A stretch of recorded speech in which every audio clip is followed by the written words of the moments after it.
এতিয়া কি হ'ব? মইতো জীৱনত কেতিয়াও ৰান্ধি পোৱা নাই। আকৌ নাৰান্ধিলেও বঙহৰদেৱে কথাটো গম পাব।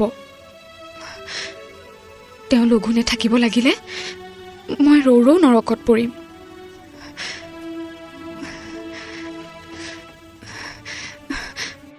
নাই নাই, মই এতিয়াই চিলনী আইক মাতিম। আগলতি কলা